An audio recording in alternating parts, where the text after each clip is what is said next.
بسم اللہ الرحمن الرحیم۔ رابعہ بصریہ کی پیدائش 97 ہجری میں شیخ محمد اسماعیل کے گھر ہوئی۔ چونکہ آپ اپنے والدین کی چوتھی اولاد تھی، اس لیے آپ کا نام رابعہ رکھا گیا۔ عربی زبان میں رابعہ چوتھی کو کہتے ہیں۔ ابھی آپ 4-5 سال کی تھیں کہ والدین کا سایہ سر سے اٹھ گیا۔ جب آپ 8 سال کی ہوئی تو بصرہ میں خوفناک قحط آ گیا۔ ان ہولناک حالات میں رابعہ بصریہ اور ان کی 3 بہنوں نے چند دن کے فاقے تو برداشت کر لیے، لیکن جب بھوک حد سے گزری تو بھیک مانگنے تک نوبت آ گئی۔ مگر کوئی کیسے بھیک دیتا کہ دینے والے کے پاس خود کچھ نہیں تھا۔ ایک مرتبہ بصرہ کا مشہور تاجر عتیق ادھر سے گزرا تو اس نے چاروں بہنوں کے زرد چہروں اور پتھرائی ہوئی آنکھوں کو دیکھ کر پوچھا، آپ کیا چاہتی ہیں؟ ایک بہن نے کہا، ہمیں کچھ کھانے کو مل جائے تاکہ ہماری سانسوں کا رشتہ جسموں سے منقطع نہ ہو۔ عتیق کی نگاہ سب سے چھوٹی بہن پر پڑی جو خاموش بیٹھی ہوئی تھی۔ اس کے چہرے کی معصومیت سے متاثر ہو کر عتیق نے پوچھا، اے لڑکی، تجھے بھوک نہیں ہے؟ نکاہت بھری آواز میں جواب ملا، بہت بھوک ہے۔ عتیق نے کہا، تو پھر کسی سے روٹی کیوں نہیں مانگتی؟ رابعہ نے عجیب جواب دیا، جس سے مانگنا چاہیے اس سے مانگ رہی ہوں۔ عتیق نے دوسرا سوال کیا، تو پھر تجھے ابھی تک روٹی کیوں نہیں ملی؟ رابعہ نے جواب دیا، جب وقت آئے گا وہ بھی مل جائے گی۔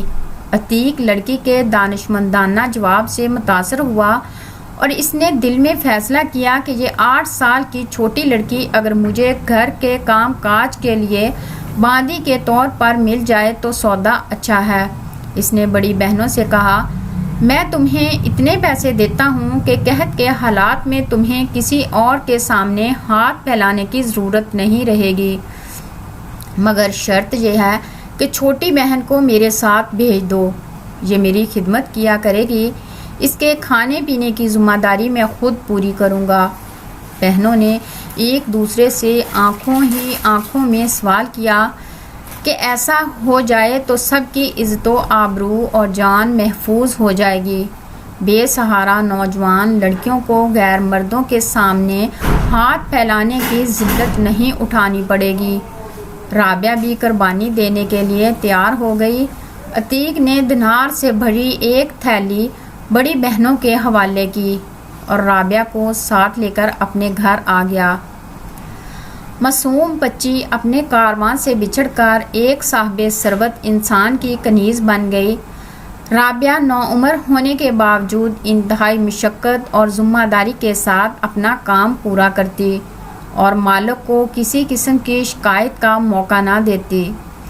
جب اس کی عمر 12-13 سال کے قریب ہوئی تو اس کے دل میں ذوق عبادت خوب بڑھ گیا۔ گھر کے کام کاج کرنے کے بعد وہ پوری رات عبادت میں مصروف رہتی، پھر صبح ہوتے ہی اپنے آقا کی خوشنودی حاصل کرنے کے لیے گھر کے کاموں میں مشغول ہو جاتی۔ ایک دن میں نے اس کے چہرے پر تھکن کے اثار دیکھے تو پوچھا، رابعہ کیا تو بیمار ہے؟ جواب ملا، نہیں۔ تھوڑی دیر خاموشی کے بعد رابعہ نے مالک سے پوچھا، کیا میں اپنے فرائض کی ادائیگی میں کمی کوتاہی کی مرتکب ہو رہی ہوں؟ مالک نے کہا، نہیں، تم بہت لگن سے کام کرتی ہو، بس اپنی صحت کا خیال رکھا کرو۔ رابعہ نے آقا کا حکم سنا تو سر جھکا دیا، مگر اس کے معمولات میں کوئی کمی نہیں آئی۔ وہ اجالے میں دنیاوی مالک کی خدمت انجام دیتی اور اندھیرے میں اپنے مالک حقیقی کے سامنے سجدہ ریز ہو جاتی۔ ایک مرتبہ نصف شب کے قریب عتیق کی آنکھ کھلی۔ وہ کسی ضرورت کے لیے کمرے سے باہر نکلا تو اس کی نگاہ کنیز کی کوٹھڑی پر پڑی، یہاں چراغ جل رہا تھا۔ عتیق حیران ہو کر سوچنے لگا، رابعہ ابھی تک جاگ رہی ہے۔ پھر وہ دبے پاؤں چلتا ہوا کوٹھڑی کے دروازے تک پہنچا تو اس نے رابعہ کو مصلے پر سجدہ ریز دیکھا۔ سجدے کی حالت میں رابعہ کی دبی سسکیاں ابھر رہی تھیں۔ وہ نہایت رقت امیز لہجے میں دعا مانگ رہی تھی، اے اللہ، تو میری مجبوریوں سے واقف ہے۔ گھر کے کام کاج کی مشغولیت مجھے تیری طرف آنے سے روکتی ہے۔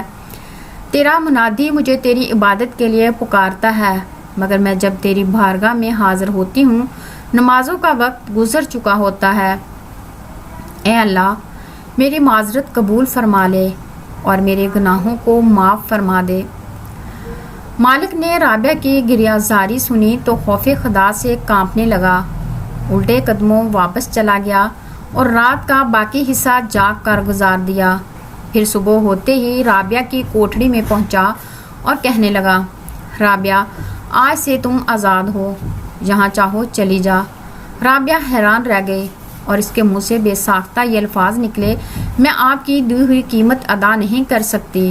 مالک نے کہا، میں تم سے کوئی قیمت نہیں مانگتا، بس ایک چیز کا سوال کرتا ہوں کہ میری طرف سے کی جانے والی تمام زیادتیوں کو اس ذات کے صدقے میں معاف کر دو جس کی عبادت تم راتوں کی تنہائی میں چھپ چھپ کر کرتی ہو۔ رابعہ نے جواب میں کہا، میں نے آپ کو معاف کیا، میرا مالک حقیقی بھی آپ کو معاف فرمائے۔ یہ کہہ کر رابعہ وہاں سے چلی گئی۔ رابعہ نے بچپن سے جوانی تک رنج و الم اور آفات و مصائب کے سوا کچھ نہیں دیکھا تھا۔ 4 سال کی عمر میں نہایت پرہیزگار اور محبت کرنے والے والدین کا سایہ سر سے اٹھ گیا۔ 8 سال کی عمر میں شفیق بہنوں سے اس طرح جدا ہوئی کہ زندگی بھر ان سے دوبارہ ملاقات نہ ہو سکی۔ حالات کے بے رحم ہاتھوں نے اسے غلامی کی زنجیریں پہنا دی۔ باپ سے ضدیں اور فرمائشیں کرنے کے دن، بہنوں کے ساتھ کھیلنے اور شرارتیں کرنے کے دن، ماں کی آغوش محبت میں سونے کی راتیں، باپ کے دستے شفقت کی بہاریں، یہی سب کچھ تو ایک بچے کا سرمایہ ہوتا ہے۔ مگر وقت نے رابعہ سے اس کی ہر خوشی اور ہر خواب چھین لیا۔ گرمی کے تپتے دنوں میں وہ اپنے مالک کے لیے دریا سے پانی بھر کر لاتی تو پسینے میں شرابور ہوتی۔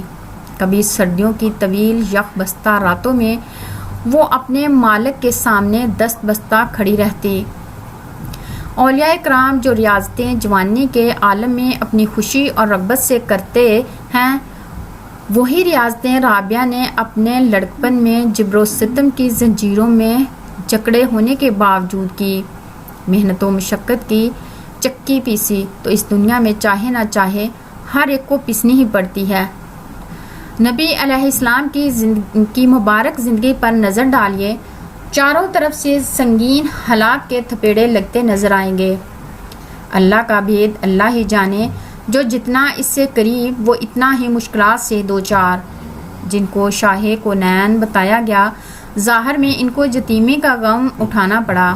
اسباب خوشی سے محروم، جن کے دم قدم سے سارے عالم کو روشنی ملی، خود ان کا آشیانہ چراغ کی روشنی سے خالی۔ جن کے نفس مساحی سے ہر بلا ٹل جاتی تھی، خود انہی کے سر پر مصائب کے بادل منڈلاتے ہوئے جو سارے عالم کے لیے گلدستہ رحمت بن کر آئے، خود ان کے گرد و پیش اور راستے میں کانٹے ہی کانٹے۔ جن کا رحم بھرا دل اپنے پرائے سب کے لیے تڑپتا تھا، خود ان کے حق میں قریبی رشتہ دار پتھر دل۔ جن کو عورت کی ممتا کا اتنا خیال کہ روتے بچے کی وجہ سے نماز مختصر پڑی، خود انہی کے لیے صنف نازک کھانے میں زہر ملاتی ہے۔ جن کو بچوں سے اتنا پیار کہ ناواقف بچے کو روتے دیکھ کر اٹھانا، چومنا، گلے سے لگانا، ان کے حق میں طائف کے بچے اتنے بے رحم کہ سنگ باری سے نالین مبارک لہو سے بھر گئے۔ ذرا دوسرے انداز سے سوچئے کہ جن کے لیے بزم کون و مکان کو سجایا گیا، وہ دنیا میں یتیمی کا نشان ماتھے پر سجا کر آئے۔ بنو سعد کی اکثر عورتوں نے جن کی غربت کے پیش نظر ان کو گود میں لینے سے انکار کر دیا، ارے جن کے لیے سب کچھ بنا، آج انہی کو ٹھکرا رہی ہیں۔ جن سے 6 سال کی عمر میں ماں کی ممتا چھن گئی، 8 سال کی عمر میں دادا کا سہارا بھی جاتا رہا۔ ام ایمن کہتی ہیں کہ جب حضرت عبد المطلب کا جنازہ اٹھا تو دیکھا گیا کہ آپ صلی اللہ علیہ وآلہ وسلم جنازے کے پیچھے پیچھے روتے جا رہے تھے۔ چھوٹی سی عمر میں داغ پہ داغ سہنے پڑے، بھروسے کے تمام بندھن ٹوٹتے چلے گئے۔ ذرا بڑے ہوئے تو چند درہم کے بدلے اہل مکہ کی بکریاں چرانے لگے۔ اللہ کے بھید اللہ ہی جانے، جن کے پیچھے ساری دنیا کو بھاگنا چاہیے، آج وہ بکریوں کے پیچھے بھاگ رہے ہیں۔ جب نبوت کا دعویٰ کیا تو انہیں شیب ابی طالب کے سوا کہیں جائے پناہ نہیں ملتی، جن کو ساری انسانیت کے لیے پناہگاہ بنا کر بھیجا گیا۔ مکہ مکرمہ کے اپنوں نے جو سلوک کیا وہ ہر ایک کو معلوم ہے، مگر طائف کے لوگوں نے کون سی کسر باقی چھوڑی؟ جب آپ واپس لوٹے تو زبان مبارک سے نکلا، اے کاش کوئی میرا یار ہوتا جو یاری کرتا، کوئی غم خوار ہوتا جو غم خواری کرتا، کوئی دلدار ہوتا جو دلداری کرتا۔ جب آنکھوں میں مبارک آنسو لے کر سوئے تو جبرائیل علیہ السلام نے آ کر قدموں کو بوسہ دیا اور معراج پر لے جانے کی نوید سنائی۔ ایسے لگتا ہے کہ رب کعبہ جن کو بلندیاں دینا چاہتے ہیں پہلے انہی کو ریاضت و مجاہدہ کی چکی پیسنے پر لگاتے ہیں۔ نتیجہ یہ نکلا کہ مشاہدے کے لیے مجاہدہ شرط ہے۔ رابعہ بصریہ کی زندگی میں یہی اصول کار فرما نظر آتا ہے۔ کثرت رنج و علم اور حزن و ملال نے رابعہ کے دل کو دنیا کی رنگینیوں اور دل فریبیوں سے بیگانہ کر کے خالق ارض و سما کے ساتھ نتھی کر دیا۔ جب سارے رشتے ناطے ناپائیدار نظر آئے تو دل نے خالق کائنات سے پائیدار رشتہ جوڑ لیا۔ چنانچہ رابعہ نے سربسجود ہو کر کہا، اے مال کے حقیقی، بس تو ہی ہے اور تیرے سوا کوئی نہیں ہے۔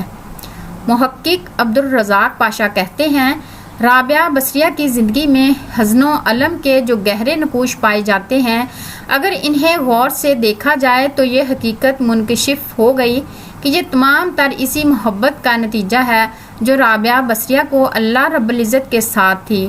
یہ اسی محبت کا نتیجہ تھا کہ رابعہ بصریہ ہر وقت مغموم و ملول رہا کرتی تھی۔ ان کی آنکھیں اکثر و بیشتر کسی آبشار کی طرح بہتی رہتی ہیں۔ روایت ہے کہ رابعہ بصریہ کی سجدہ گاہ ہمیشہ آنسوؤں سے تر رہتی تھی۔ ایک مرتبہ کسی نے بھنا ہوا مرغ آپ کی خدمت میں پیش کیا، آپ پر گریا طاری ہو گیا۔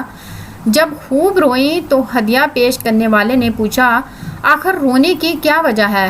فرمایا، یہ مرغ مجھ سے بہتر ہے کہ اس کو بھوننے سے پہلے ذبح کیا گیا۔ اگر اللہ تعالیٰ نے مجھے جہنم میں ڈالا تو زندہ حالت میں بھون دیا جائے۔